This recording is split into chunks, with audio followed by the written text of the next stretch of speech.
We've looked at addition problems that involve adding fractions with the same denominator. What if the denominators were different? The next problem is one just like that. That is a problem that asks us to add 2/5 plus 3/7. The two denominators are different. We cannot add those two fractions. We must convert both fractions to fractions that are equivalent and that have the same denominator. But we learned in the previous lesson how to do equivalent fractions. The only question now is, what is that common denominator that we're going to convert the fifths and the seventh to? Well, we know that we're going to multiply the top and the bottom of each fraction by some number, and by the same number, top and bottom, to get the equivalent fraction. So we need to know a number that we can obtain by multiplying by 5 and multiplying by 7. Seems to me the obvious choice is 5 times 7, or 35. And therefore, we're going to have 2/5 equals how many 35ths, and 3/7 equals how many 35ths? Well, we learned in lesson 4 that we multiply top and bottom by the same number. To get the fifths to be 35ths, I multiplied by 7. If I multiply the bottom of the fraction by 7, I must also multiply the top of the fraction by 7, and 2 times 7 is 14. So now we see that 2/5 equals 14 35ths. The 3/7, we multiply the bottom by 5. We must also multiply the top, the 3, by 5.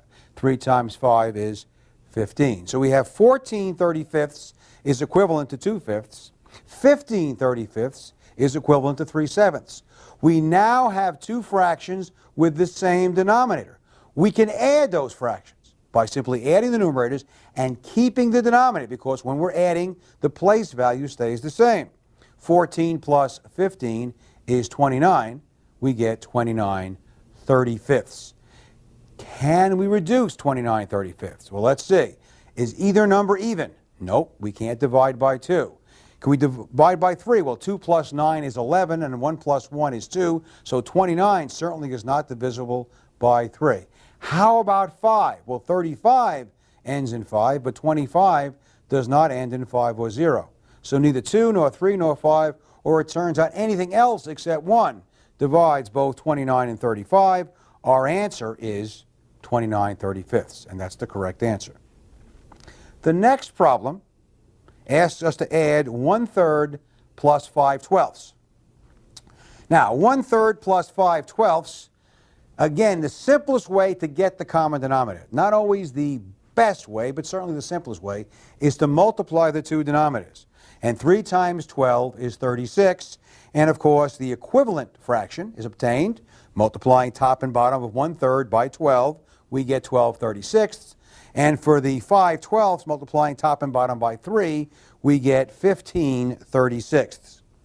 12 36ths plus 15 36ths gives us 27 36ths. Now, 27 36 can be reduced. We can either divide by 3, top and bottom, and get 9/12ths, and divide by 3 again and get 3/4ths, or, if we're really sharp, we recognize that 27 and 36 are both divisible by 9, and we get 3/4ths. But either way, 1/3 plus 5/12 is 3/4ths. Okay, let's take a look at another problem. 7/8 plus 5/6. Now, 7/8 plus 5/6, we could use 48, 8 times 6, as a common denominator. But again, we should see that 8 and 6 can both divide 24. So if we use 24 as a common denominator, that is the lowest common denominator, and therefore we multiply top and bottom of 7/8 by 3 and get 21 24ths. We multiply the top and bottom of 5/6 by 4 and get 20 24ths. And we add 21 24ths plus 20 24ths, we get 41 24ths. Now, why can't we stop there? Well, you should be saying, hey, that's an improper fraction. We can't leave an answer as an improper fraction, not because it's against the law, because it's more confusing for most people. People want to see proper fractions in the answer. So we need to simplify 41 24ths. Well, 24 goes into 41 one time, and the remainder is 17. So the answer is 1 in 17 24ths.